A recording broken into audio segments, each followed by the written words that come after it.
नमस्कार प्रेक्षक हो. हॅलो डॉक्टर कार्यक्रमात मी डॉक्टर अमृता वसंत पेडणेकर आपल्या सर्वांचं मनपूर्वक स्वागत करते.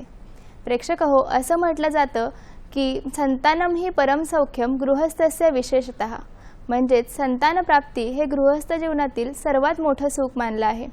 मातृत्व आणि पितृत्व हा आयुष्यातील अत्यंत भावनिक आणि आनंददायी प्रवास असतो. आई बाबा होण्याचं स्वप्न प्रत्येक जोडपं आपल्या मनाशी बाळगून असतं. मात्र अनेक वेळा विविध कारणांमुळे हे स्वप्न पूर्ण होण्यास अडथळे निर्माण होऊ शकतात. सुदैवाने आधुनिक वैद्यकीय शास्त्रामध्ये अशा जोडप्यांसाठी अनेक प्रभावी उपचार पद्धती उपलब्ध आहेत.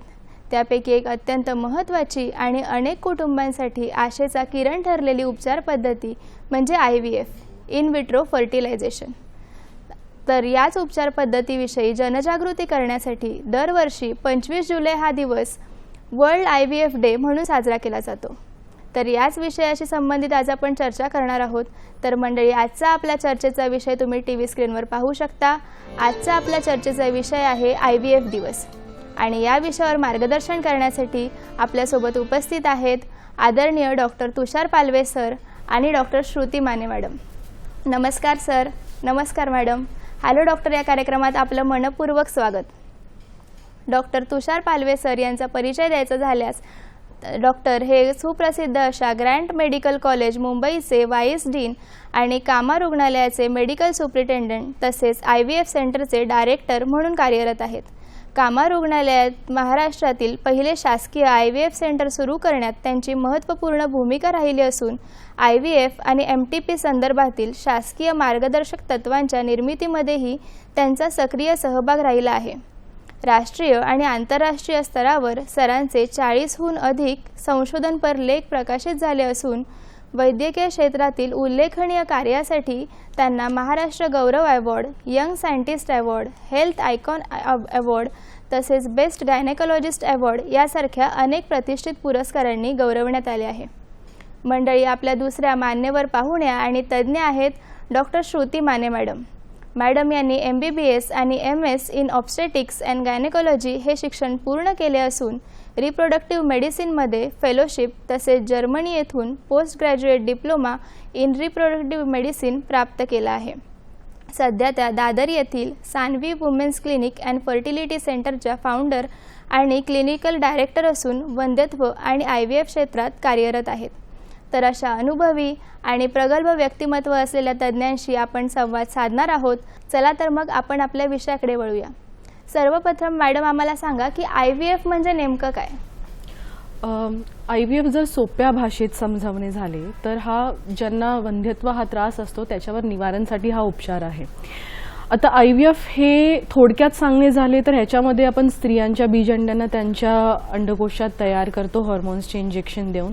त्या बीजअंड्यांना आपण रिट्रीव्ह करतो एग रिट्रीव्हलच्या प्रोसेसने आणि त्याचा लॅबमध्ये त्या बीजांसोबत जे आहे शुक्राणूंचा मेळ करून त्याचे फलन करतो आणि त्यातून निर्माण झालेला जो भ्रूण असतो तो आपण त्या स्त्रीच्या गर्भपिशवीत परत सोडतो, यानी एम्ब्रियो ट्रान्सफर या माध्यमातून. तर थोडक्यात IVF म्हणजे ही एक छोटी प्रोसेस आहे जी 3 स्टेप्समध्ये आपण फॉलो करतो. अच्छा, ह्या प्रोसिजर किंवा ह्या टेक्निकची गरज कोणाला असते? ज्या स्त्रियांच्या गर्भनळिका खराब झालेल्या असतील किंवा बंद झालेल्या असतील किंवा ज्या स्त्रियांच्या अंडकोशातील अंड्यांचं प्रमाण वेगाने कमी होत असेल किंवा ज्या पुरुषाच्या वीर्यामध्ये धातूचा अभाव असेल किंवा धातूचे प्रमाण किंवा त्याची गती प्रमाणापेक्षा कमी असेल, अशा जोडप्यांना आपण ही ट्रीटमेंटचा सल्ला देतो. अतिशय सोप्या शब्दात मॅडम तुम्ही IVF म्हणजे काय हे आमच्या प्रेक्षकांना समजावून सांगितलं. तर सर, 25 जुलै हा दिवस IVF डे म्हणून का साजरा केला जातो? यामागे काही इतिहास आहे का? 25 जुलै हा अतिशय महत्त्वाचा दिवस आहे मेडिकल सायन्समध्ये. 25 जुलै 1978 मध्ये या जगात इंग्लंडमध्ये पहिलं IVF बाळ जन्माला आलं होतं. त्याचं नाव होतं लुईस ब्राऊन.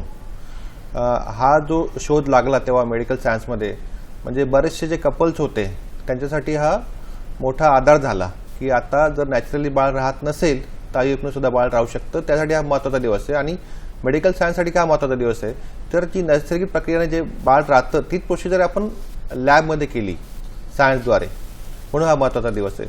आता याच्यामध्ये 2 सायंटिस्ट इन्व्हॉल्व होते, एक रॉबर्ट आणि दुसरे पॅट्रिक. हे दोघे इंग्लंडचे सायंटिस्ट होते. त्यांनी ही पहिली प्रक्रिया केली आणि त्याच्यामुळे 25 जुलै 1978मध्ये पहिलं बाळ जन्माला आलं.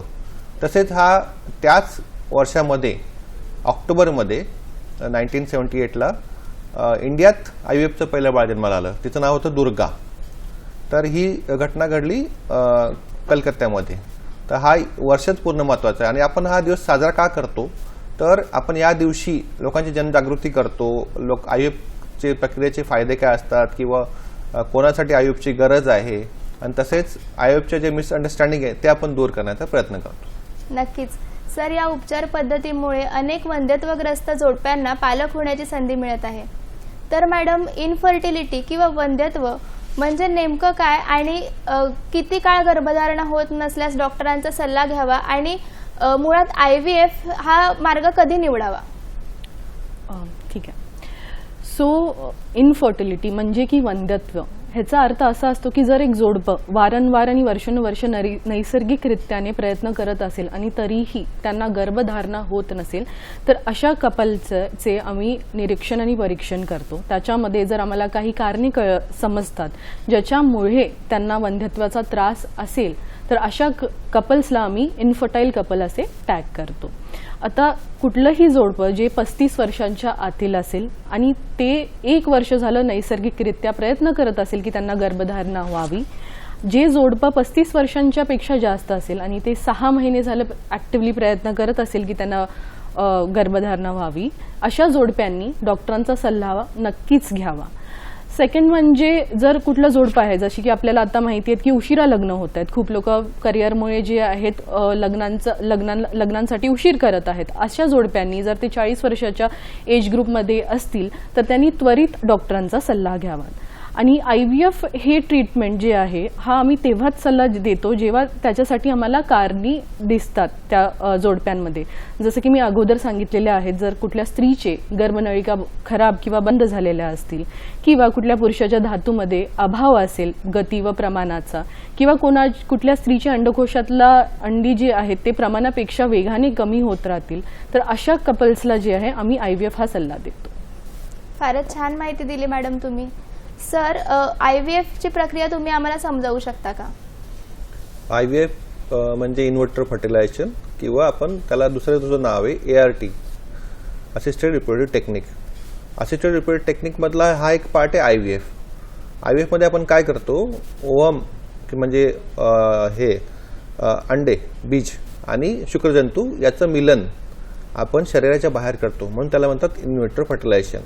ही झाली सोप्या भाषेत याची डेफिनेशन किंवा व्याख्या. पण याच्यामध्ये 6 ते 7 स्टेप इन्व्हॉल्व असतात. तर त्या स्टेप कशा चालवतात आपण, म्हणजे स्टेप या प्रॅक्टिकली आपण IVF सेंटरमध्ये करतो.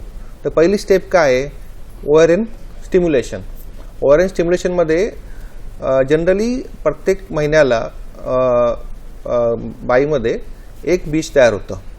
तर या स्टिम्युलेशनमध्ये आपण त्यांना बाहेरून औषधं देतो, हार्मोन्स देतो आणि 1 किंवा 2 बीज तयार करण्याचा प्रयत्न करतो. ही झाली पहिली स्टेप. दुसरी स्टेप असते मॉनिटरिंग. मॉनिटरिंग म्हणजे आपण ही जेव्हा आपण इंजेक्शन चालू करतो पाळीच्या दुसऱ्या दिवसापासून तिसऱ्या दिवसापासून, ते आपल्याला ते मॉनिटर करावं लागतात सोनोग्राफीने. त्याला म्हणतात फॉलिक्युलर स्टडी. तर आपण जोपर्यंत बीज 2 सेंटीमीटरपर्यंत पोहोचत नाही तोपर्यंत तिला मॉनिटर करत राहतो. त्याला म्हणतात फॉलिक्युलर स्टडी किंवा मॉनिटरिंग. तिसरी जी स्टेप असते त्याला म्हणतात एग रिट्रीवल. म्हणजे जेव्हा अंड पूर्णपणे तयार होतं तेव्हा आपण त्या पेशंटला ऑपरेशन थिएटरमध्ये 10-15 मिनिटाची प्रोसिजर आहे. सोनोग्राफी मार्फत आपण एक 5-10 मिनिटाचा तिला आपण ॲनेस्थेशिया देतो किंवा भूल देतो आणि सोनोग्राफी करून एक बारीक निडलने ओरीमधून ते अंड बाहेर खेचतो आणि ते आपण त्याला एम्ब्रियोलॉजी लॅबमध्ये देतो. पुढची जी स्टेप आहे ते स्पर्म कलेक्शन. हजबंडचं स्पर्म कलेक्शन करावं लागतं आपल्याला आणि त्याच्यानंतर त्या स्पर्म आणि अंड्याचं मिलन होतं आणि त्याला म्हणतात बेसिक एक्झॅक्ट IVF. मग ते झाल्यानंतर मग एम्ब्रियो कल्चर किंवा भ्रूणाची वाढ असं म्हणतात. त्याला आपण फर्टिलाइज करण्यासाठी इन्क्युबेटरमध्ये ठेवतो. ते ओम फर्टिलाइज होतं आणि त्याचा पुढे एम्ब्रियो तयार होतो. आपण एम्ब्रियोची सुद्धा आपण पाहणी करत राहतो, निरीक्षण करत राहतो. स्पेसिफिक स्टेजला ते एम्ब्रियो तयार झालं, ते एम्ब्रियो घेऊन आपण एम्ब्रियो ट्रान्सफर करतो. म्हणजे परत ते एम्ब्रियो आपण त्या महिलेच्या गर्भाशयात टाकतो. त्याला म्हणतात एम्ब्रियो ट्रान्सफर. आणि त्याच्या पुढची स्टेप आहे आपण पुढे वॉच ठेवत राहतो की एम्ब्रिओ युटरसमध्ये ग्रो होतं की नाही. आणि एम्ब्रिओ टाकल्यानंतर लगेच युरिन प्रेग्नन्सी टेस्ट पॉझिटिव्ह येत नाही. म्हणजे 10 ते 15 दिवसानंतर किंवा तिथं बीटासीजी ब्लडमध्ये पॉझिटिव्ह येतं किंवा त्याच्यानंतर मग ती युरिन प्रेग्नन्सी टेस्ट पॉझिटिव्ह होते. आणि जेव्हा ती पॉझिटिव्ह येते त्याला म्हणतात की आपण ती बायोकेमिकली प्रेग्नंट राहिली आहे. त्याच्यानंतर मग 6व्या आठवड्यात युजली बाळामध्ये हार्टची पल्सेशन दिसायला लागतात. ह्या बेसिक स्टेप्स आहेत. फारच अभ्यासपूर्ण माहिती दिली सर तुम्ही. परंतु सर अनेकांच्या मनात ही शंका असते की IVF हे सुरक्षित आहे का किंवा त्याचे काही दुष्परिणाम होऊ शकतात का? काय सांगाल सर याविषयी? हां, आता कसं आहे, फायनली ही असिस्टेड किंवा आर्टिफिशियल प्रोसिजर आहे. म्हणजे प्रेग्नन्सी ही नॅचरल गोष्ट आहे. आतापर्यंत जेव्हा मनुष्य या पृथ्वीवर आला तेव्हापासून प्रेग्नन्सी राहत गेली आहे, लोकसंख्या वाढत गेलेली आहे किंवा नॉर्मल डिलिव्हरी होत गेलेली आहे. पण आता आपण बघत आलोय की मागच्या 3 डिकेड्समध्ये जे प्रमाण आहे वंध्यत्वाचं ते वाढत गेलं आहे. तर शेवटी आपण ते जेव्हा ओव्हम तयार करण्यासाठी किंवा प्रेग्नन्सी कंटिन्यू करण्यासाठी जेव्हा आपण एम्ब्रिओ ट्रान्सफर करतो तेव्हा आपण बाहेरून औषधं वापरतो, म्हणजे हार्मोन्स वापरतो. त्या हार्मोन्समुळे काही महिलांना त्याचा त्राससुद्धा होऊ शकतो. आता एक्झाम्पल देतो मी. एक प्रकारचा एक प्रसंग येतो, त्याला म्हणतात OHSS, हायपर स्टिम्युलेशन. म्हणजे कधी काही महिलांना त्यांच्या बॉडीत जर इस्ट्रोजन जास्त असेल आणि मल्टिपल फॉलिकल्स असतील तर तेव्हा त्या महिलांना हा त्रास होतो. त्यामध्ये काय होतं, पोट दुखतं, पोटामध्ये पाणी भरतं, इलेक्ट्रॉनिक इम्बॅलन्स होतं आणि कधी रेअरली म्हणजे लाखामध्ये एखाद्या दुसऱ्या महिलेला ॲडमिशनची गरज पडते. हे एक झालं प्रकार. बाकी दुसरे म्हणजे IVFचा अजून एक परिणाम असतो, म्हणजे दुष्परिणाम म्हणता नाही येणार, की काही महिलांना एकावेळी ट्विन्स प्रेग्नन्सी किंवा ट्रिपलेट प्रेग्नन्सी राहते. हा सुद्धा एक परिणाम आहे. नॅचरली जी प्रेग्नन्सी म्हणतो आपण ती सिंगल प्रेग्नन्सी, एकावेळी एकच बाळ. पण IVFमुळे असं होतं की एकावेळी 2 बाळ गर्भाशयात राहतात, 3 बाळ राहतात, असं सुद्धा होऊ शकतं. आणि हे तर म्हणजे नोटेड परिणाम आहेत. बाकी अजूनही हार्मोनचे लॉंग टर्म परिणाम तर असे अजून नोट झालेले नाही कुठे, पण हे कॉमनेस्ट बघितलेले परिणाम हेच आहेत. आणि बाकी काही लोकांना पोट दुखतं, नॉशिया वॉमिटिंग होतं, थोडंसं वेट गेन होतं, असे प्रकार सुद्धा होतात. नक्कीच सर. सर, सिन्नरहून रुपेश गुजरातीजी हे प्रेक्षक आपल्याशी जोडले जात आहेत. तर रुपेश गुजरातीजींचा प्रश्न असा आहे की पहिलं बाळ जर IVFने झालेलं असेल तर दुसरं बाळ हे IVFनेच करावं की नॉर्मल गर्भधारणा होऊ शकते? काय सांगाल सर याविषयी? पहिलं बाळ जर IVFने झालं असेल, पहिल्या बाळाला IVF करण्याचं कारण काय होतं हे महत्त्वाची गोष्ट आहे. तर पहिल्या बाळाला जर दोन्ही नलिका बंद असतील, फॅलोपियन ट्यूब बंद असेल आणि म्हणून IVF केलं असेल तर नेक्स्ट टाइम सुद्धा IVF लागू शकतं. पण जर पहिलं बाळ झालं आणि तेव्हा दोन्ही ट्यूब ओपन होत्या आणि आताही ते ओपन असतील तर नॉर्मल सुद्धा बाळ होऊ शकतं. फार छान माहिती दिली सर तुम्ही.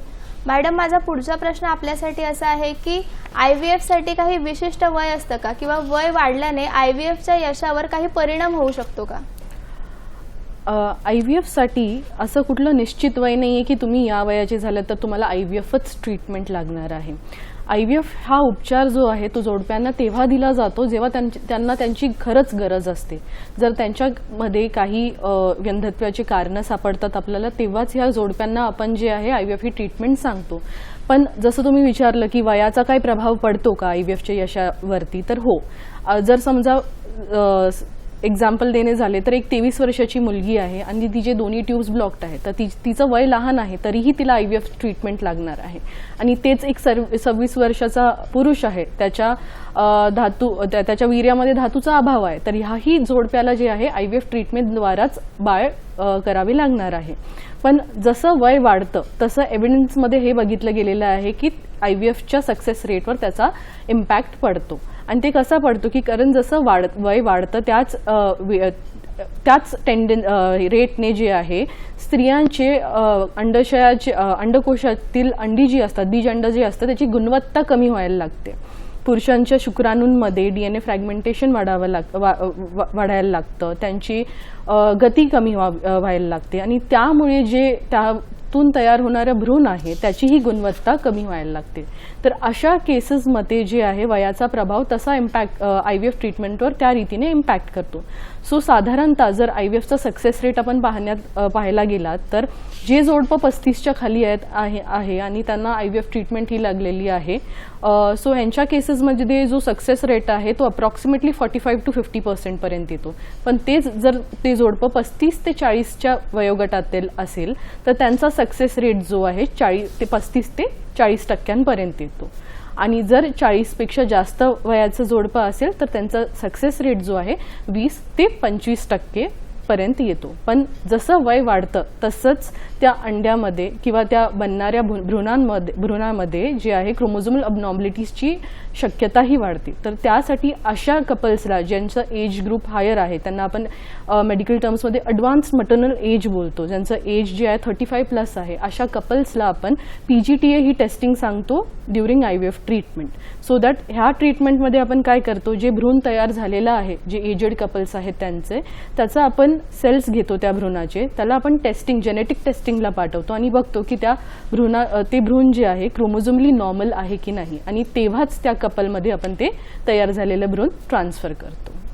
नक्कीच. म्हणजे योग्य वेळी, योग्य वयात आणि योग्य उपचार घेणं हे अत्यंत महत्त्वाचं आहे. तर सर, आपण कामा रुग्णालयात IVF सेंटरमध्ये काम करता. कामा रुग्णालयात महाराष्ट्रातील सर्वप्रथम IVF सेंटर आहे आणि ते सुरू करण्यात सरांचं अत्यंत मोलाचं योगदान आहे. तर सर, कामा सेंटरमध्ये IVF विषयी काय काय सुविधा उपलब्ध आहेत? कामा रुग्णालयात शासनातलं मतलब महाराष्ट्र शासनमधलं पहिलं हे IVF सेंटर किंवा ART सेंटर आहे. तर इथे जे सेंटर आहे ते अप्रॉक्सिमेटली 2000 स्क्वेअर फूटवर पसरलेलं आहे. म्हणजे जे आपण सध्या स्थितीमध्ये जर मुंबईत एखादं प्रायव्हेट हॉस्पिटल बघितलं, तिथे जे क्वालिटीचे इक्विपमेंट वापरलेत, OT वापरली आहे, लॅब वापरली आहे, अशा प्रकारचे इक्विपमेंट आहेत. आणि पूर्णपणे सेंट्रल AC तिकडे टेम्परेचरचा कंट्रोल केला जातो. आणि तसेच OPD room, operation theatre, recovery bed, embryology lab, andrology lab, अशा प्रकारच्या वेगवेगळ्या रूम्स आहेत. तर इथे म्हणजे आपलं जे सेंटर आहे ते हायटेक सेंटर आहे. इथे सध्या स्थितीमध्ये जे इन्व्हेस्टिगेशन किंवा जी ट्रीटमेंट प्रायव्हेटमध्ये होते त्या सगळ्या प्रकारच्या ट्रीटमेंट करतोय. म्हणजे उदाहरणार्थ पहिली म्हणजे ovulation induction, follicular study, embryo transfer, ovum pickup, तसेच जेनेटिक काउन्सिलिंग सुद्धा करतो आपण. तसेच म्हणजे आता प्रत्येक कपलसाठी IVF हीच ट्रीटमेंट असं नाही आहे. म्हणजे बऱ्याच वेळा असं होतं की कपल्स आमच्याकडे येतात, ते बऱ्याच ठिकाणी फिरून आलेले असतात आणि त्यांना आम्ही नॉर्मल ट्रीटमेंटसुद्धाच चालू केलेली आहे. म्हणजे फक्त ओरल औषधं देऊन त्यांना प्रेग्नन्सी राहिलेली आहे, अशा सुद्धा केसेस आहेत आमच्याकडे. तर आम्ही ज्या केसेस आमच्याकडे रेफर येतात त्यांना स्टार्ट बेसिकने करतो आम्ही. आणि जर बाकी सगळ्या गोष्टी नॉर्मल असतील, म्हणजे ओव्हरी नॉर्मल आहे, ट्यूब्स नॉर्मल आहे, युट्रस नॉर्मल आहे, तर त्यांना आम्ही प्रायमरी ट्रीटमेंट चालू करतो. पण ज्या केसेस बाहेर त्यांनी IVF ऑलरेडी ट्राय केले आणि त्यांचं इंडिकेशन जे IVFचं होतं त्याच्यामध्ये जर आपण ओरल ट्रीटमेंट देऊ शकत नाही किंवा नॉर्मली ट्राय करू शकत नाही, त्यांना आम्ही IVF स्टार्ट करतो. सध्या स्थितीमध्ये आमच्याकडे जेव्हा स्टार्ट झालं तेव्हापासून 45 पेशंट्स प्रेग्नंट राहिलेले आहेत. आणि आमच्याकडे जे लागतात IVFसाठी औषधं ते आम्ही पूर्णपणे फ्री द्यायचा प्रयत्न करत आहोत. नक्कीच सर. सर, आपल्याकडे निपाणीहून शिवानंदजी हे प्रेक्षक जोडले जात आहेत. तर त्यांचा प्रश्न असा आहे की काही जोडपी लग्नानंतर काही काळाचा गॅप घेतात फॅमिली प्लॅनिंगसाठी आणि त्यानंतर कन्सीव्ह करण्याचा प्रयत्न करतात, त्यावेळी मग त्यांना IVFचा आधार घ्यावा लागतो. तर मग याविषयी काय मार्गदर्शन कराल? महत्त्वाची गोष्ट म्हणजे लग्नाचं वय काय आहे आणि लग्नानंतर आपण किती गॅप घेतोय. मागे थोड्या वेळपर्यंत आपल्याला मॅडमने सांगितलं की एज मॅटर करतं प्रेग्नन्सी राहायला किंवा IVFचं सक्सेस व्हायला. तर जर लग्नाचं जे आयडियल एज आपण नॅचरली म्हणजे नैसर्गिकरित्या पकडू शकतो ते 30च्या पहिलेच पाहिजे, पहिली गोष्ट. आणि पहिलं बाळ हे 30च्या पहिले राहिलं पाहिजे, कारण की त्यावेळी शुक्रजंतू आणि बीजची जी क्वालिटी असते पुढे ती क्वालिटी मेंटेन होत नाही, ती पहिली गोष्ट. आणि जर आपण उशिरा बाळ ठेवायचा प्रयत्न केला तर जसं वय वाढतंय तशा दोन्ही गोष्टीची क्वालिटीमध्ये फरक पडायला लागतो. आणि नंतर बाकी प्रॉब्लेम सुद्धा उद्भवतात. म्हणजे थोडं वय 30-35च्या पुढे गेलं तर बऱ्याच आता आपण बघतोय की बऱ्याच महिलांना डायबिटीजचं प्रमाण वाढलंय. डायबिटीज आता सोसायटीमध्ये खूप रॅम्पंट होत चाललाय. तसेच हायपोथायरॉइडिझमचं प्रमाण वाढलंय. आणि या सगळ्या गोष्टीमुळे इनडायरेक्टली जो परिणाम होतो तो ओव्हम प्रोडक्शनवर होतो, म्हणजे अंड तयार होत नाही आणि त्याच्यामुळे इन्फर्टिलिटीचे प्रॉब्लेम पुढे वाढायला लागतात. नक्कीच, फारच छान माहिती दिली सर तुम्ही. मॅडम, या IVFच्या नक्की किती सायकल कराव्या लागतात आणि त्यासाठी प्रत्येक सायकलसाठी साधारणतः किती खर्च येतो? IVFच्या किती सायकल लागतील एका पेशंटला किंवा एका जोडप्याला हे आपल्याकडे आपण ठामपणे सांगू शकत नाही, पहिली गोष्ट म्हणजे. आणि IVFच्या एका जोडप्याने किती सायकल्स घ्याव्या ह्याच्यासाठी कुठलीही एव्हिडन्स किंवा रिसर्चमध्ये अपर लिमिट नाही आहे. सो जर काही कारणासाठी एका जोडप्याला आपण IVF हा उपचार दिलेला आहे तर त्याचा सक्सेस जसं मी सांगितलं पहिलं तर त्याच्या वयावर असतो. दुसरा त्या जोडप्याच्या त्या जोडप्याच्या अंड्याच्या व त्याच्या शुक्राणूच्या गुणवत्तेवर असतो. त्यानंतर त्या भ्रूणाच्या गुणवत्तेवर असतो. त्या स्त्रीच्या गर्भपिशवीची लाइनिंग किंवा तिच्या गर्भपिशवीचे आरोग्य कसे आहे त्याच्यावर डिपेंडेंट असतो. जर हे 5 फॅक्टर्स जे आहेत ते नॉर्मल किंवा चांगल्या दर्जाचे असतील तर त्यांना IVFमध्ये सक्सेस रेट चांगल्या रीतीने भेटू शकतो अशा जोडप्यांना. पण IVFचा सक्सेस रेट हा क्युम्युलेटिव्ह सक्सेस रेट असतो. म्हणजे प्रत्येकजण पहिल्याच सायकलमध्ये प्रेग्नेंट होईल असं नाही आहे. काही लोकांना सेकंड किंवा थर्ड सायकलपर्यंत मॅक्सिमम पेशंट्सला प्रेग्नेन्सी भेटते. पण काही जर सिव्हिअर किंवा स्ट्रॉंग कारण असेल की एम्ब्रिओची क्वालिटी खराब आहे किंवा क्रोमोझोमल अबनॉर्मलिटीज आहेत किंवा जर अंड्यांचं प्रमाण कमी आहे, अशा केसेसला मे बी मल्टिपल सायकल्स किंवा पुलिंग ऑफ एम्ब्रिओज आपण म्हणतो अशा ट्रीटमेंट्स लागू शकतात सो दॅट त्यांना ते प्रेग्नन्सी अचीव करू शकतील. नक्कीच. प्रेक्षक हो, आपले तज्ज्ञ आपल्याला IVF संदर्भात अत्यंत महत्त्वाचं असं मार्गदर्शन करत आहेत आणि आपण त्यांच्याकडून अनेक नवीन नवीन गोष्टी जाणून घेणार आहोत. परंतु कार्यक्रमात आता वेळ झालेली आहे एका छोट्याशा विश्रांतीची. परंतु तुम्ही कुठेही जाऊ नका आणि पाहत रहा आपला आवडता कार्यक्रम हॅलो डॉक्टर. नमस्कार प्रेक्षक हो, विश्रांतीनंतर पुन्हा एकदा आपलं स्वागत. विश्रांतीपूर्वी आपण चर्चा करत होतो डॉक्टर तुषार पालवे सर आणि डॉक्टर श्रुती मॅडम यांच्याशी IVF दिवस या विषयावर. तर आपल्याला आता पुण्याहून मंगल आपटेजी यांचा कॉल येतोय. नमस्कार मंगल आपटेजी, आपला प्रश्न विचारा. नमस्कार. मला असा प्रश्न विचारायचा होता की हल्ली उशिरा मुलींची लग्न होतात. मग लग्न झाल्यानंतर त्या मुलांचे जे प्रॉब्लेम आहे तर त्यांना काहीतरी होतच असतं. म्हणजे 35व्या वर्षी 40व्या वर्षी जर लग्न झालं तर त्या मुलांना जे कसे तब्येत चांगली राहत नाही मुलांची, काहीतरी किरकोळ आजार हे चालूच असतात. आणि दुसरी गोष्ट म्हणजे काय, त्यांचं गर्भाशयाची पिशवी काढणं किंवा काहीतरी होणं, तर त्या बाबतीत आपण काय काळजी घेऊ शकतो हे होऊ शकतं कारण. धन्यवाद मंगलजी. मॅडम, काय मार्गदर्शन कराल याविषयी? पहिला प्रश्न तर त्यांचा हा होता की जी आजकाल मुलांची लेट लग्न होत आहे तर त्याच्यावरती काय आपण सांगू शकतो. सो आता बेसिकली करिअरमुळे किंवा फायनान्सेसमुळे लोकांना स्टेबल व्हायचं असतं म्हणून मुलं उशिरा लग्न करतात. तो अशा कपल्सला किंवा अशा मुला मुलींना मी हे सांगते की जर तुमचा तो प्लॅन असेल की तुम्हाला लेट लग्न करायचं आहे तर एक फर्टिलिटी अनालिसिस करून घ्या. मुलींनी त्यांचे AMH टेस्टिंग, AMH हा एक हॉर्मोन आहे जे आपल्याला आयडिया देतो की त्या मुलीमध्ये तिच्या अंडकोशामध्ये एग्सचा साठा किती आहे बाकी आहे. मुलांसाठी आम्ही सांगतो की तुम्ही एक सीमेन अनालिसिस करून घ्या, कारण एका सीमेन अनालिसिसने आपल्याला एक आयडिया येते की त्यांची क्वांटिटी किती आहे ना, स्पर्म्सचा नंबर किती आहे, त्याची मोटिलिटी किती आहे. सो अशा कपल्सचा जर आम्हाला माहीत पडतं की फॉर एक्झाम्पल आमच्याकडे एक मुलगी आली होती, ती 32 इयर्सची होती आणि तिचं जस्ट जेनरिक टेस्टिंगसाठी आली होती ती आमच्याकडे आणि त्याच्यामध्ये आम्ही तिचा AMH टेस्ट केला. AMH तिचा 1 आला.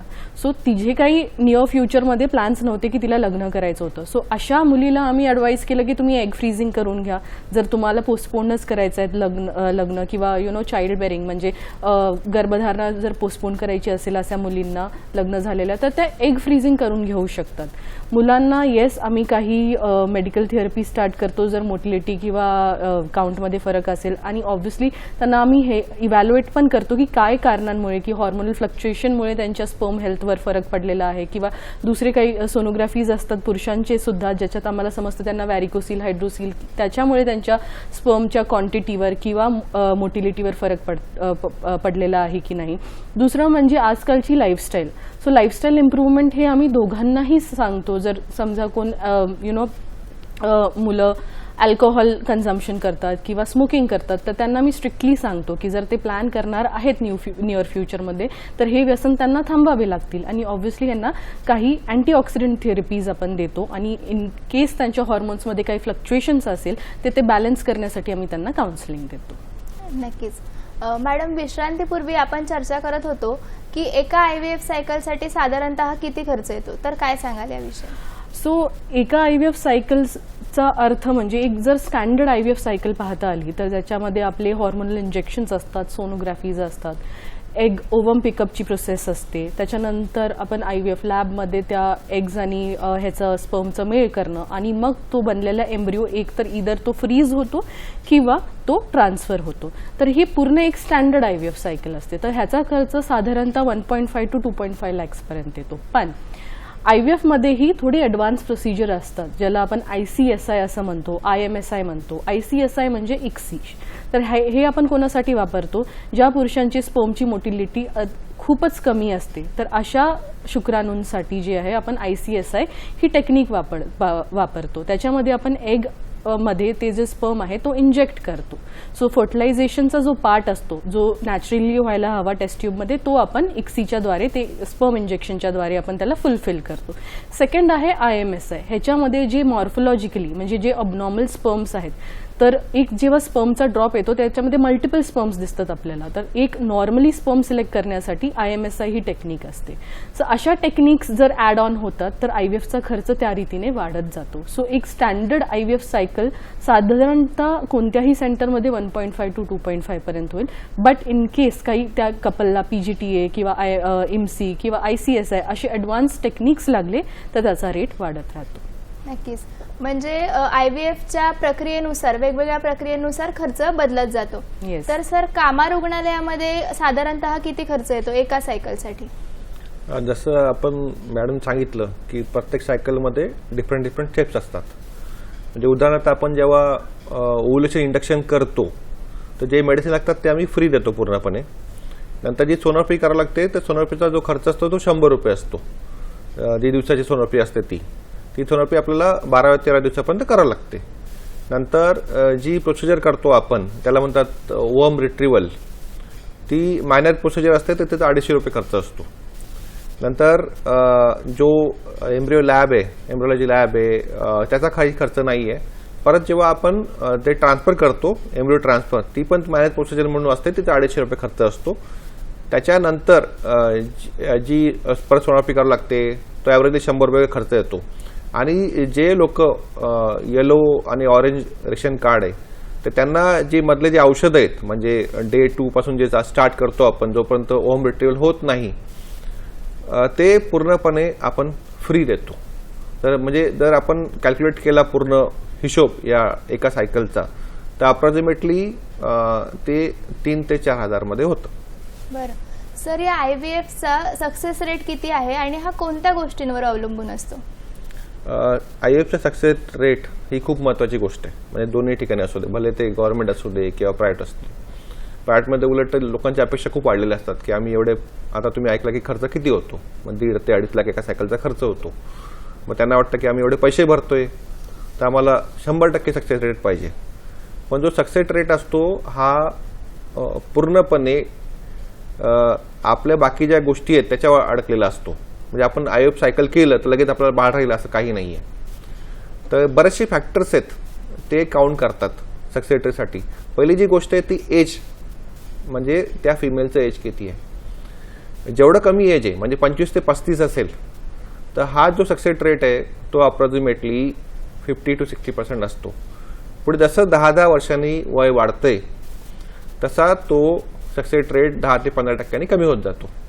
म्हणजे जर 40च्या वय पुढे गेलं आपण 40-45च्या पुढे तो सक्सेस रेट 20% सुद्धा येऊ शकतो. ती पहिली गोष्ट. दुसरी गोष्ट, आता ही मगाशी मी सांगितलं की याच्यामध्ये 6 ते 7 स्टेप इन्व्हॉल्ड आहेत. तर त्या इन्व्हॉल्वच्या वेळी जसं वय तसं एगची क्वालिटी, तसं स्पर्मची क्वालिटी, नंतर युट्रसचं आतमधलं ॲटमॉस्फिअर, युट्रस म्हणजे गर्भाशयाचं ॲटमॉस्फिअर काय, युट्रसमध्ये ग्रो होणारी जी आतमधली लेअर असते तिची क्वालिटी काय, नंतर म्हणजे ही जी प्रक्रिया असते प्रेग्नन्सीची फक्त युट्रस पुरते मर्यादित नसते. त्या फिमेलची आतमधली हार्मोनल कंडिशन काय, तिला बाकी अजून गोष्टी आहेत का, तिला हायपरथायरॉइडिझम आहे का, तिचं शुगर नॉर्मल आहे का, बाकी अजून काही आजार आहे का तिला, या सुद्धा सगळ्या गोष्टी काउंट करतात. नंतर जे स्पर्म येतात पुरुषाकडनं, पुरुषाला काही आजार आहे का, स्पर्मची मोटिलिटी कशी आहे, स्पर्मची क्वालिटी कशी आहे, ते सुद्धा काउंट करतं. नंतर प्रेग्नन्सी राहिल्यानंतर सुद्धा म्हणजे UPT पॉझिटिव्ह येणं किंवा सोनोग्राफीवर बाळ दिसणं, हा झाला प्रेग्नन्सी पॉझिटिव्ह होते. पण सक्सेस रेट कधी काउंट करतो आपण, जेव्हा आपण निरोगी बाळ घरी घेऊन जातो त्याला म्हणतात सक्सेस, 100% सक्सेस झालं. तर त्याच्यानंतर एकदा प्रेग्नन्सी राहिल्यानंतर ते बाळ ग्रो होणं, युट्रसची जागा कशी आहे, युट्रसची साईज किती आहे, नंतर पुढे जे हॅबिट्स आहेत फिमेलचे, म्हणजे ती रोज काय खाते, कितीचं झोपते, तिचं नॉर्मल लाईफस्टाईल काय आहे, ती अल्कोहोल घेते का, स्मोकिंग करते का, या सगळ्या गोष्टी काउंट होतात. तर या सगळ्या गोष्टीवर सक्सेस रेट काउंट होतो. म्हणजे असं नाही की आपण प्रायव्हेटला गेलो आणि आपण एवढे पैसे भरले तर आपल्याला बाळ पाहिजेत, हे तर ही संकल्पना फार चुकीची आहे. हा सगळा जो सक्सेस रेट आहे हा मल्टिपल गोष्टीवर असतो. बरोबर. सर, आता तुम्ही आहार विहार आणि जीवनशैली हा एक महत्त्वाचा मुद्दा अधोरेखित केलात. तर मॅडम, IVF उपचार सुरू करण्यापूर्वी आणि IVF उपचार घेतल्यानंतर आहार विहारासंबंधी किंवा जीवनशैलीविषयी काही महत्त्वाच्या गोष्टी पाळाव्या लागतात का? काय सांगाल मॅडम? IVF असो किंवा कोणतीही फर्टिलिटी ट्रीटमेंट असो, मे बी ती एक स्मॉल ओव्युलेशन इंडक्शन आणि प्लॅन रिलेशनची सायकल असो किंवा ती एक IUI सायकल असो, कोणतीही फर्टिलिटी ट्रीटमेंट घेण्यापूर्वी आम्ही कपल्सला एकच गोष्ट सांगतो की वेट मॅनेजमेंट हे खूप इम्पॉर्टंट आहे. जर कपल किंवा त्या जोडप्याच्या हॉर्मोन्समध्ये काही फ्लक्च्युएशन असेल, जर मुलीला समजा PCOD किंवा आता त्याला PMOS न्यू टर्म आहे, तर तिला हॉर्मोनल फ्लक्च्युएशन्स आहेत, खूप सारे इम्बॅलन्सेस आहेत हॉर्मोन्समध्ये, आधी ते करेक्ट करणे खूप गरजेचं आहे.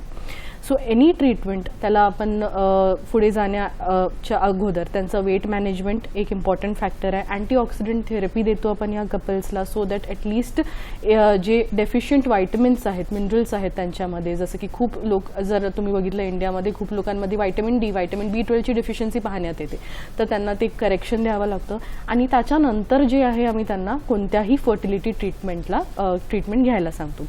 दुसरी म्हणजे अशा कपल्सला आम्ही सगळ्यात आधी म्हणजे मेडिटेशन आणि एक्सरसाइज हे डेली बेसिसवर फॉलो करायला सांगतो. रिझन हा आहे की जे कपल्स IVF ट्रीटमेंटसाठी येतात ते ऑलरेडी खूप तणावाखाली असतात, कारण त्यांनी इतके वर्ष झालं मूल राहिलेलं नसतं, मल्टिपल हॉस्पिटल्सला जाऊन त्यांनी ट्रीटमेंट घेतलेली असते, कुठे कुठे अपयश आलं असतं किंवा कुठे ट्रान्सपरन्सी मेंटेन झालेली नसते. तर अशा कपल्सला आम्ही डेली मेडिटेशन किंवा कुठलेही काउन्सिलिंग सेशन्स द्यायला लावतो, सो दॅट त्यांचा तो तणाव, मानसिक तणाव कमी व्हावा म्हणून. थर्ड म्हणजे त्यांना आम्ही झोप जी आहे 7 to 8 आवर्स कंपल्सरी त्यांना ॲडवाईस करतो की त्यांची झोप झालेली पाहिजे, कारण झोपेमुळे जे हॉर्मोन इम्बॅलन्सेस आहेत ते करेक्ट होतात आपले. जर झोप कमी असेल तर PCOD पेशंट्सला त्याचा खूप त्रास होतो, त्यांचे हॉर्मोन्स खूप फ्लक्च्युएट होतात. जर आहाराचं सांगायला गेलं तर जे फर्टिलिटी पेशंट्स जे IVF ट्रीटमेंट करतात किंवा एम्ब्रिओ ट्रान्सफर झाल्यानंतर खूप वेळा आम्हाला हा प्रश्न कॉमनली येतो की मॅम आम्ही काय खावं, की काय अवॉइड करायचं असतं, काय खायचं असतं. तर जो बेसिक गोष्टी आहेत ते आम्ही सांगतो की ज्या भाज्या आहेत, anything that is coloured, basically जे लीफी व्हेजिटेबल्स आहेत तुमचे बीटरूट, कॅरेट्स, इन्क्लूड दॅट, तुम्ही ते इन्क्लूड करा तुमच्या डाएटमध्ये. फ्रूट्समध्ये स्ट्रॉबेरीज, ब्लूबेरीज, पोमोग्रॅनेट, ह्या गोष्टी इन्क्लूड करा. थर्ड म्हणजे जे नट्स असतात, basically dry fruits, walnuts, almonds, these are very good for good source of fats. आणि तिसरं म्हणजे जे इम्पॉर्टंट आहे की त्यांना आम्ही प्रोटीन रिच डाएट घ्यायला सांगतो. सो जर नॉन व्हेजिटेरियन पेशंट असेल तर त्यांना आम्ही अंडं किंवा चिकन, ग्रिल्ड चिकन सांगतो घ्यायला. जर व्हेजिटेरियन असतील तर टोफू, पनीर किंवा कडधान्यांमधून त्यांना ते प्रोटीन सोर्सेस भेटू शकतात.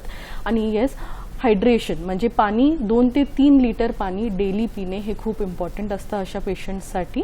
आणि yes, like I said, exercise, sleep आणि डाएट. नक्कीच आहार विहाराचा फार महत्त्वाचा रोल असतो यात. पण मानसिक आरोग्य, आता जे मॅडम तुम्ही म्हटलात, तेही खूप महत्त्वाचं असतं. तर सर, मानसिक आरोग्याचा IVFच्या यशावर काही परिणाम होतो का?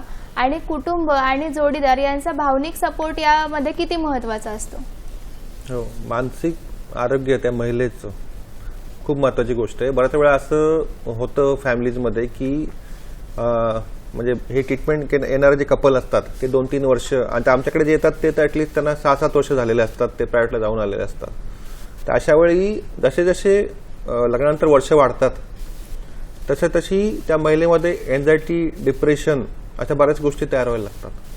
त्या सांगत नसतील एखाद्या वेळेला घरामध्ये किंवा त्यांना सांगायचा वाव नसे मिळत, पण अशा गोष्टी होतात. आणि बऱ्याच वेळा त्याला जर हजबंडकडे सपोर्ट असेल तर ठीक आहे. आणि असं वेळतो की बऱ्याच वेळा की फक्त महिलेला ब्लेम केलं जातं की तुझ्यामुळे बाळ राहत नाही.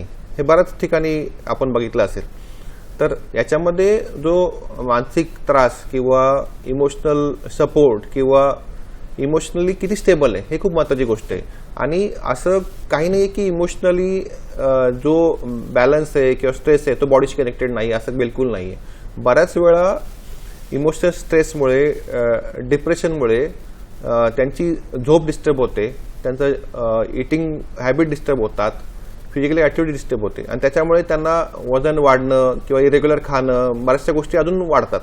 आणि त्याच्यामुळे इनडायरेक्टली आपण ट्रीटमेंट जरी घ्यायला गेलो तर ट्रीटमेंटचा सक्सेस रेट येत नाही. तर प्रत्येक वेळी जेव्हा आमच्याकडे पेशंट येतो तर पहिली गोष्ट आम्ही त्यांची काउन्सिलिंग करतो. त्यांची काउन्सिलिंग करणं अतिशय महत्त्वाचं आहे. आणि एक्झॅक्ट कारण काय आहे त्यांना बाळ राहत नाही हे सांगणं खूप महत्त्वाचं आहे. आणि पहिल्यांदा आम्ही फिमेलचं काउन्सिलिंग करतो, नंतर दोघांचं काउन्सिलिंग, कारण गरज पडली तर आम्ही पूर्ण फॅमिलीसुद्धा बोलवतो. शेवटी महिलेला घरामध्ये कुठच्या प्रकारचं ॲटमॉस्फिअर आहे ते सुद्धा अफेक्ट करतं. आणि इमोशनल स्ट्रेस आणि डिप्रेशन असेल काय असेल त्या गोष्टी तर फिजिकल डॅमेजसुद्धा करतात. आणि हे जर टाळायचं असेल तर प्रत्येक सायकलला, प्रत्येक ट्रीटमेंटच्या वेळी काउन्सिलिंगची गरज आहे. नक्कीच. म्हणजे फक्त उपचारच नाही तर मानसिक स्वास्थ्य, इमोशनल सपोर्ट हाही खूप महत्त्वाचा असतो. नंदुरबारवरून अमितजी हे प्रेक्षक आपल्याशी फोन कॉलद्वारे जोडले जात आहेत. नमस्कार अमितजी, आपला प्रश्न विचारा. हॅलो, माझा प्रश्न असा आहे की IVF द्वारे जी डिलिव्हरी होते ही नॉर्मल होते की सिझेरियन होते त्याच्यामध्ये, आणि ही कम्प्लीट 9 मंथ मध्येच होते की शॉर्ट पिरियड मध्ये म्हणजे पुढे मागे होऊ शकते, यासाठी काय मार्गदर्शन आहे? म्हणजे कधी कधी वेळ अभावी लवकर 8 महिन्यातच होते असं काही आहे का, किंवा पूर्ण पिरियड मध्ये होते? धन्यवाद अमितजी. मॅडम, काय मार्गदर्शन कराल याविषयी? सो यांचा प्रश्न असा होता की जी IVF पेशंट्स असतात त्यांची डिलिव्हरी नॉर्मलच होते का सिझेरियन सेक्शन होऊ शकतं या केसेसमध्ये? सो IVFची डिलिव्हरी जी आहे बेसिकली नॉर्मल पण होऊ शकते, सी सेक्शन पण होऊ शकतं. बस तुम्हाला फक्त बेबी जे आहे IVF ट्रीटमेंटमुळे राहिलेलं आहे याचा अर्थ हे नाही की ते तुम्हाला सिझेरियन करूनच ती डिलिव्हरी पार पाडायची आहे. बट जर ह्यांच्या प्रेग्नन्सीच्या थ्रू जी 9 महिन्यांची यांची जर्नी आहे त्याच्यामध्ये जर त्यांना हायपरटेन्शन म्हणजे BP वाढलेला असेल किंवा त्यांच्या बाळाच्या अराउंड पाणी लवकर संपलेलं असेल, अशा काही गोष्टी होतात. ट्विन प्रेग्नन्सी आहे आणि बाळाची पोझिशन जी आहे, पहिल्या बाळाची पोझिशन जी आहे ती ब्रीच पोझिशन आहे म्हणजे बाळ पायाळू आहे, तर अशा केसेसमध्ये सी सेक्शन IVF प्रेग्नन्सीमध्ये होऊ शकतं. म्हणजे जे नैसर्गिकरित्याने जे बाळ राहिलेलं आहे त्याच्यासाठी जे इंडिकेशन्स आहेत सी सेक्शन किंवा सिझेरियन डिलिव्हरी करण्याचे, तेच IVFच्या केसेसमध्ये पण लागू होतात. बट हो, IVF प्रेग्नन्सीला थोडा जास्त आपल्याला प्रिकॉशन घ्यावं लागतं, कारण ह्या केसेसमध्ये आपण ऑलरेडी ही जसं आपण समजावण्यात आलेलं आहे की ही प्रेग्नन्सी आर्टिफिशियली राहिलेली आहे, आर्टिफिशियल मेथड्सनी राहिलेली आहे. सो पहिले 3 महिने जी आहे ही प्रेग्नन्सी जी आहे हॉर्मोन्सच्या थ्रू सपोर्ट केली जाते. 3 महिन्यानंतर जी आहे, जेव्हा प्लॅसेंटा त्यांचा 10 to 12 वीक्समध्ये टेक ओव्हर करतो, म्हणजे बाळाचा वार टेक ओव्हर करतो, त्यानंतर ती प्रेग्नन्सी नॅचरली पुढे जाऊ शकते. सो 9 महिन्यांपर्यंत ह्या बायकांना जे आहे स्ट्रिक्ट सुपरविजन लागू शकतो. काही इंजेक्शन्स त्यांच्या कंडिशनवर डिपेंडेंट आहे. जर वेट जास्त असेल किंवा जसं मी सांगितलं ब्लड प्रेशर असेल किंवा प्रेग्नन्सीच्या आधी शुगर असेल आणि ती प्रेग्नन्सीमध्ये जास्त वाढलेली असेल, तर अशा केसेसमध्ये स्ट्रिक्ट मॉनिटरिंग लागू शकतं आणि अशा केसेसमध्ये तुमचे डॉक्टर डिसिजन घेऊ शकतात की ह्यांची प्रेग्नन्सी लवकर जे आहे टर्मिनेट करून ह्यांना सी सेक्शनला घ्यावेत. नक्कीच. अमितजींना जशी शंका होती तशी अनेक प्रेक्षकांच्या मनात किंवा जोडप्यांच्या मनात अशी शंका असते की आयव्हीएफने जी बाळं होतात त्यांच्यामध्ये काही व्यंग किंवा शारीरिक समस्या असण्याची शक्यता जास्त असते. तर हा समज कितपत योग्य आहे, काय सांगाल मॅडम याविषयी? हा ना ॲक्च्युली सर्वात मोठा गैरसमज आहे. आजही जेव्हा माझ्याकडे कपल्स येतात आणि काउन्सिलिंगच्या वेळी जेव्हा त्यांना आम्ही समजावतो की तुम्हाला IVF ट्रीटमेंटची गरज आहे, तर हा सगळ्यात पहिला आणि कॉमन क्वेश्चन आहे की माझं बाळ IVFच्या द्वारे जे होणार आहे ते नॉर्मल होईल की नाही. आता हे समजावण्यासाठी जर समजा एक जोडपं आहे जे 35 वर्षांचं आहे आणि ते नैसर्गिकरित्या प्रेग्नेंट राहिलं, तर त्याच्यामध्ये जे 3% चान्स आहे क्रोमोझोमल अबनॉर्मलिटीज किंवा 3% जो चान्स आहे की ते बाळ व्यंग पैदा होऊ शकतं, तेवढाच त्या कपलमध्ये जर त्या कपलने IVF ट्रीटमेंटसाठी ऑप्ट केलं असतं तर तेवढाच पर्सेंटेज त्यांच्यासाठी लागू होतो.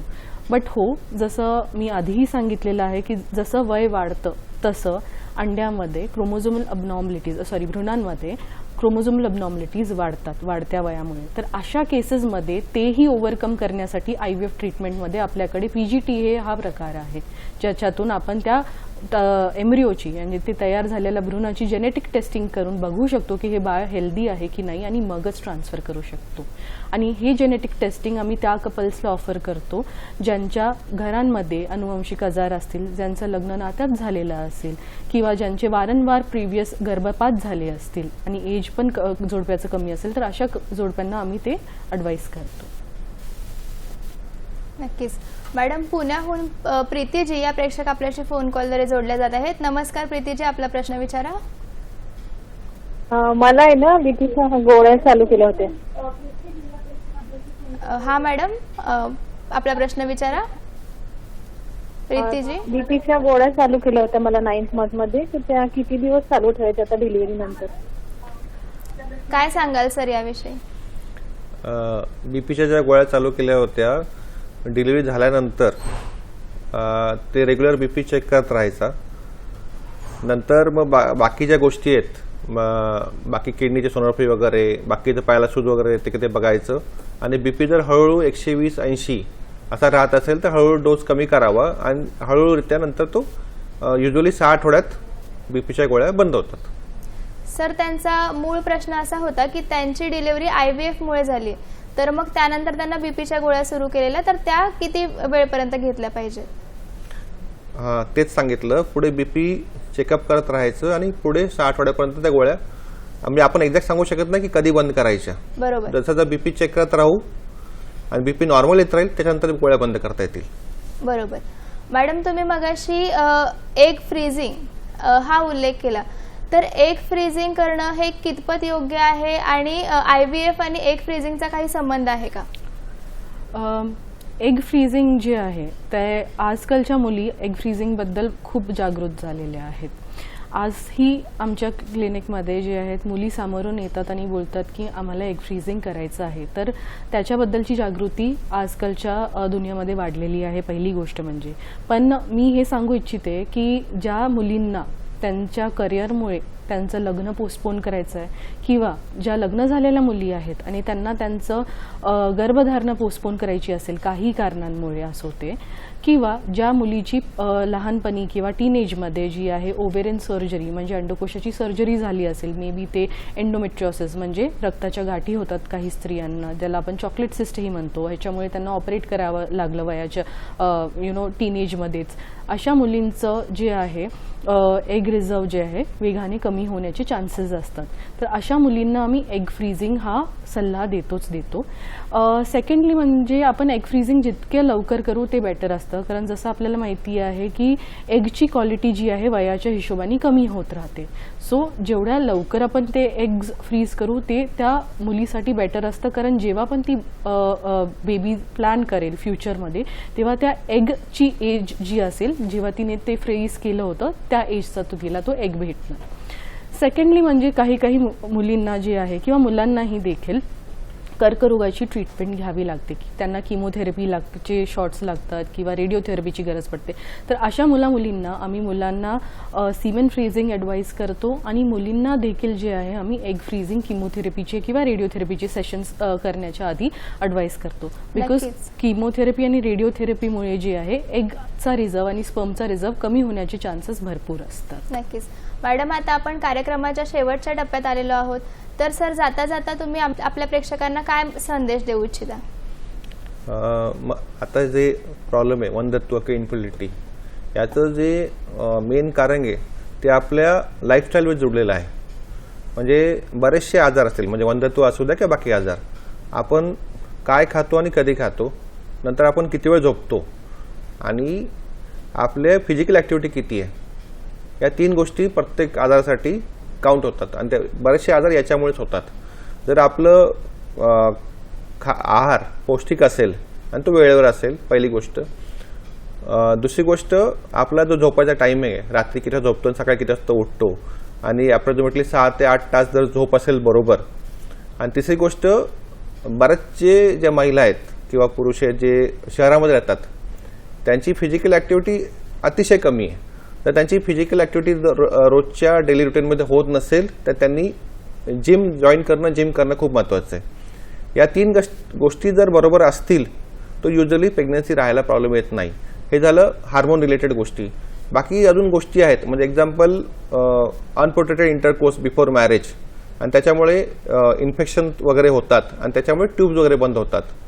तर त्याच्यामुळे सुद्धा पुढे इन्फर्टिलिटी त्रास होतो, ते सुद्धा अवॉइड केलं पाहिजे. नक्कीच मॅडम, तुम्ही जाता जाता वर्ल्ड IVF डे निमित्त काय संदेश देऊ इच्छिता? संक्षेपमध्ये उत्तर द्या.